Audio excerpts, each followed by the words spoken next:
My name is Carrie. I now live with my daughter Deanna and her husband Garrett and their daughter Sarah.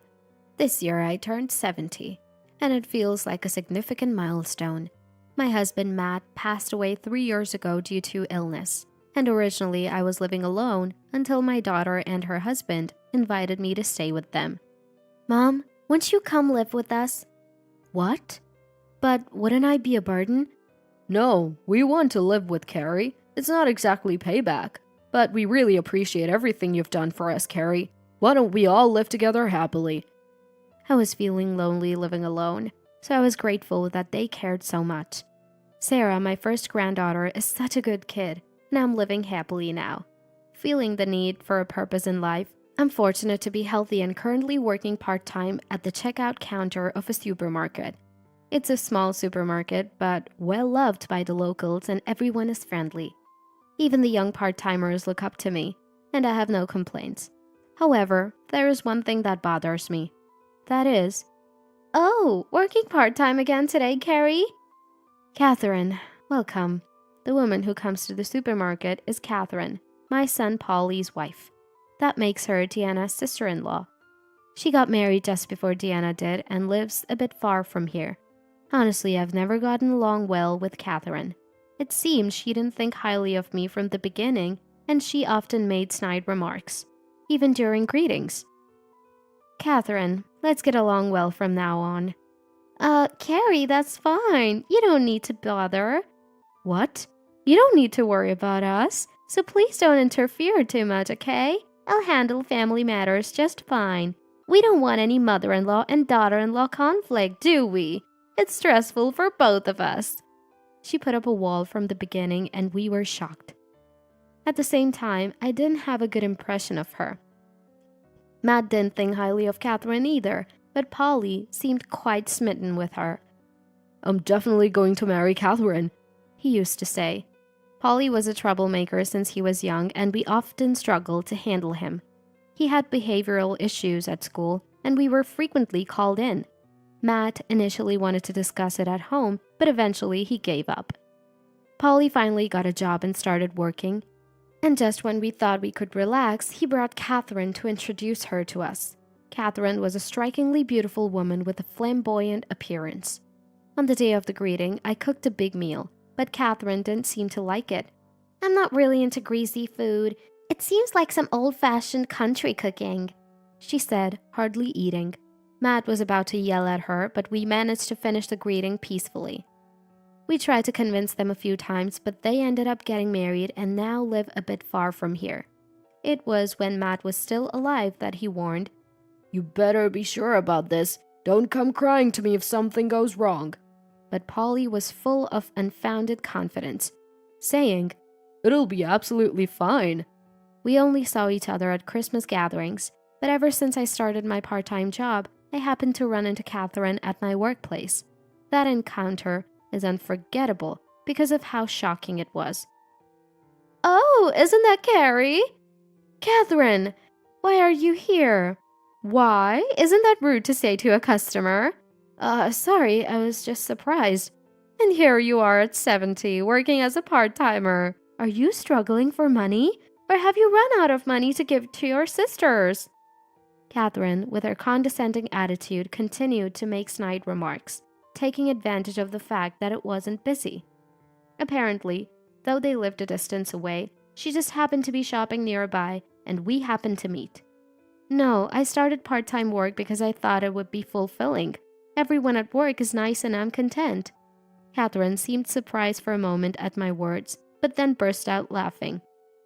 Carrie, don't push yourself. You don't have much time left anyway. I was just stunned by her words, suggesting a person's lifespan is so carelessly. As the line at the register started to grow, Catherine left. Carrie, are you okay? Yes, sorry about that. She's my son's wife. I didn't mean to cause trouble. No way. That attitude is unbelievable. No respect for a mother-in-law at all. The part-timer who overheard was visibly upset. I was touched that someone cared about me and thanked her for her concern. Let me know if she comes back. Yes, thank you. I thought it was just a coincidence. They live far away, so I didn't expect to see her for a while. But reality proved harsh. Catherine started coming to my workplace about 3 times a week, deliberately seeking me out to make unpleasant remarks. She even spoke disdainfully about Deanna and Garrett, and as if that wasn't bad enough, she even demanded discounts on the store's products. "Oh, Carrie, this deli container's lid is open. Isn't that unhygienic? I'll buy it, so give me a discount." I can't do that. Sorry. Please buy something else. We'll dispose of that one."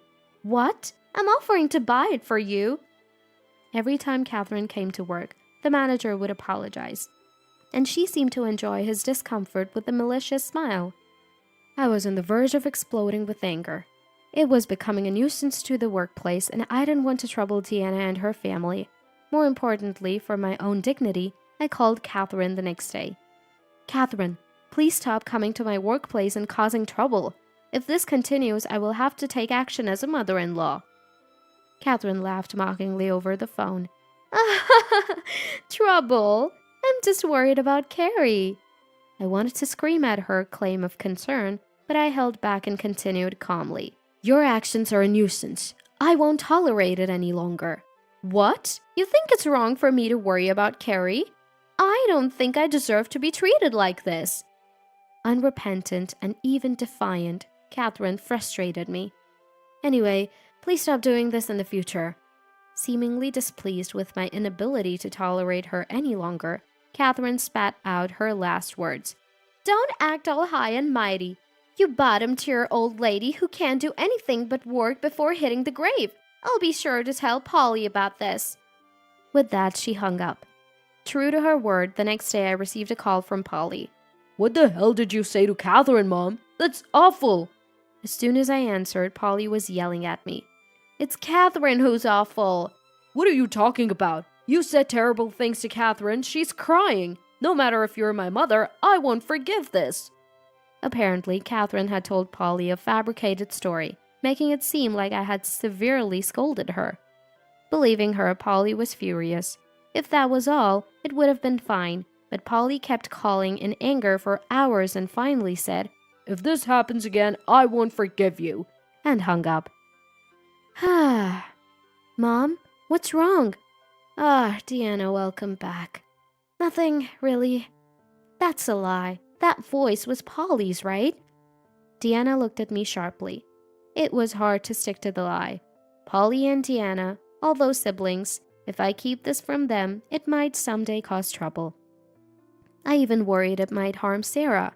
With that thought, I decided to tell Deanna and the others everything. Deanna relayed it to Garrett, and eventually the 3 of us sat down to talk in the evening. "I can't believe that idiot Polly. He barely involved himself in Matt's funeral, but calls only in times like this? Unbelievable." "That happened? I'm sorry I didn't notice." "No, it's not your fault, but I'm worried it might trouble you, like today with the phone call." "Don't worry about that. More importantly, Polly may not realize it, but you should be more careful around Catherine." "That is..." Deanna and Garrett exchanged a look, then nodded and began to speak. "Actually, near my company there's this bar district. One day when I happened to go for a drink, I spotted Catherine there, and she was with a man I've never seen before." Honestly, I felt a pang of sympathy for my own son and couldn't say anything. "Well, that's his own fault. But if something like this happens again to Mom, we need to think about it." Deanna said this with a cheerful smile. "For now, leave this to us. Right, Garrett?" "Yes, leave it to me, Carrie." "Yes, thank you. But really don't push yourselves." I agreed, feeling somewhat overwhelmed by their insistence. Anyway, I thought it best to have nothing more to do with it all. But reality doesn't always go as planned. Catherine came again, seemingly displeased with our last phone conversation. "Oh, Carrie, still working part-time, I see." "Catherine, we talked about this on the phone, didn't we? It seems nothing got through to you. I'm disappointed." Catherine seemed displeased by my words. "Are you sure you should be saying that, Carrie? Do you know that Polly's client is Garrett's company?" Catherine suddenly laughed mockingly and blurted out. Hearing this for the first time, I was shocked and my eyes widened. Seeming pleased with my reaction, Catherine cheerfully laughed and whispered to me, "Come to the cafe by the river called Lark later today, if you don't want Garrett's company to go under. Okay?" Catherine's smile looked devilish. I could only nod and said, "Understood," and she left the shop contentedly, still smiling. After my part-time shift, I headed to the designated cafe. Catherine was already there and beckoned me over. "You came as I expected, Carrie." Her sinister smile sent a chill down my spine. The cafe was quiet, seemingly unnoticed by others. Inside, the two of us sat in the tense silence. "What do you want?" "I was hurt by what happened before, so I want you to take responsibility," Catherine continued with a smile. "Besides, Polly is an executive in his company, involved in big deals. His company and Garrett's are about to have a major business deal. But what if that deal falls through because of you, Carrie? Wouldn't Garrett lose his job?" "You! If you care about your beloved Garrett and Deanna, promise to pay me $300,000 right now." "300,000? It's a big amount, but you said a lot to me, right? It's only fair. If you don't agree..." Catherine raised her hand. A menacing man emerged from the back of the cafe and stood in front of the table. "This man, a friend of mine, works in a, let's say, shady world. So if you don't pay, I won't be responsible for what happens to Deanna or Sarah, okay?" I was speechless at her shocking words. Realizing I had married my son to such a terrible woman was overwhelming. I glared at her and managed to say, "Understood." "I appreciate your understanding. And you know what will happen if you tell Deanna or Garrett about this, right?" "Yes." "Then I look forward to your cooperation, Carrie." I left the cafe feeling like I was being chased out. Returning home, the house was still and quiet. More than anything, I was shocked at the ugliness of the person Polly had married. Sighing, I sat in front of my husband's picture. "Dad, I'll do my best. I will protect what you left me in my own way." Declaring this, I steeled myself. I was determined not to let Catherine have her way. "Remember this. I'll make you regret everything you've done." First, I set a date to transfer the money to Catherine. Having agreed to pay and knowing she expected it, I calmly set a time frame to prevent any harm to Deanna or Sarah. Explaining the difficulty of the amount for a part-timer like me, I promised to pay within a month, and surprisingly, Catherine agreed cheerfully. "Understood. So within a month, then?" "Yes, I'll make sure to pay." That's because there was a reason. I set it for a month. Within a month, a relative's funeral was scheduled. I wanted to resolve things there, so I arranged it without causing any issues. Today is the day of the funeral, where many relatives will gather, including Polly and his wife. I decided to settle things there. "Oh, Sarah has grown so much." "It's been a while, everyone." Our family relatives are relatively close-knit. Just before the funeral started, Polly and his wife arrived. "Wow, this atmosphere brings back memories." "Ugh, this country vibe is too much. Can't wait to leave." Despite the occasion, their usual attitudes were unchanged. As one of the uncles was about to say something, Catherine approached me first. "Hello, Carrie." Her face clearly showed anger, probably about the money not being transferred yet. "Hello, Catherine." After exchanging greetings, the funeral started, so Catherine couldn't say more and took her seat. But her expression seemed to say, "You'll remember this." After the funeral ended, the meal started. The topics were nostalgic memories of the deceased relative, current updates, and talks about my husband, Matt. "Used to go drinking with Matt a lot." Really, time flies. "But it's important to have something like that necklace to remember them by, isn't it?" Indeed. I touched the necklace as I spoke. The small pearl necklace was a gift from Matt. Lost in these fond memories, Catherine suddenly raised her voice. "But is it a tactless to wear such a thing here?" The relatives in the room started murmuring. "Besides, that's a fake, right? No such tarnished pearls exist." "Well, Fake pearls suit a poor person like Carrie, right? How dare you? Wait, Deanna, calm down. But Catherine's cheeks were flushed, probably from drinking. Seemingly emboldened by alcohol, she blurted out these words. Honestly, it was different from what I expected, but she was self-destructing, so I silently vowed to make her pay dearly. Before I could respond, the relative spoke up.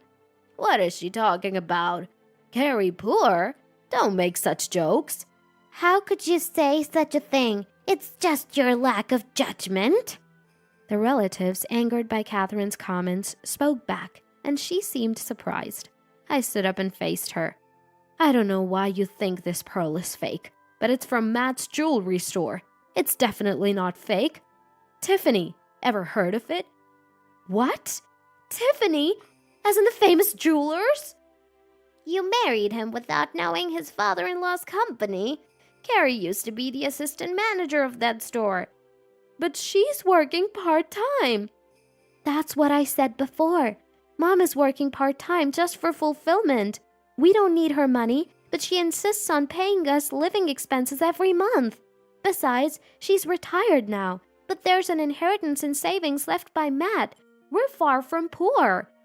Catherine looked dumbfounded. Polly hurried to her side, trying to defend her. Wait, don't blame her.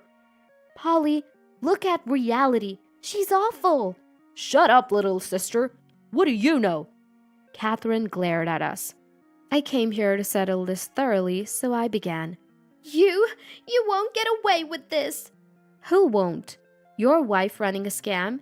And if it gets out she has a boyfriend, you'd be the one who couldn't bear it. What? How do you know that? About that, let me explain. Here's the proof. Garrett showed documents revealing various truths. Photos included the cafe I visited, the man Catherine was with, and Catherine walking closely with the man who wasn't Polly. What's this about? Yes, Catherine had been involved in scamming people with bad friends from her student days. That was the full story behind her treatment of me, and Polly was partly to blame too. Polly, while our companies do business, I've never heard your name mentioned. But you've been telling Catherine you're an executive, but you hold no such position, right? What? You've been lying to me? Hearing Garrett's explanation, Catherine started screaming. Sighing, I retrieved an attached case from the reception, opening it in front of them. It contained $300,000 in cash. Here's the $300,000 you unfairly demanded from me, Catherine.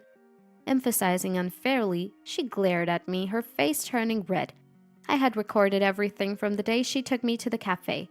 I never intended to treat my son and wife this way, but I thought it was best for them to learn a hard lesson. However, the condition is that you never appear before us again. You've caused enough trouble, and when I die, you won't get a penny of my inheritance. Wait, Mom, I'll leave Catherine. What?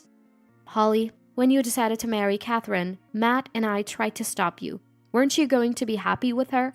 You're her husband. Don't change your attitude now. Support her until the end. What? Stunned, the relatives started shouting, That's right, get out of here! Initially, the two of them talked back, but they couldn't stand against the majority and left the shop meekly. Carrie, that must have been tough. Are you okay? Yes, I'm sorry everyone for causing such a commotion. Don't worry about it. Your uncle would be pleased too. Mom, Deanna, Garrett, thank you so much. I've caused trouble for you too. Not at all. We just did what we wanted to do. Finally, I feel like everything has cleared up and life is returning to normal. Afterward, it turned out Catherine was involved in various other fraudulent activities and ended up getting arrested by the police. Polly came crying to me soon after, but since Matt had warned him repeatedly, I decided to keep my distance. The commotion seemed to have spread rumors to Polly's company, and now he's been demoted, working at a subsidiary. As for me, I continue with my part-time work, living a peaceful life. This pearl you gave me, it helped me through this ordeal. Perhaps there's really power in the things our loved ones leave behind. Despite getting wrapped up in various issues, This experience made me realize the supportive people and warmth around me. From now on, I plan to live my remaining life never forgetting to be grateful for each day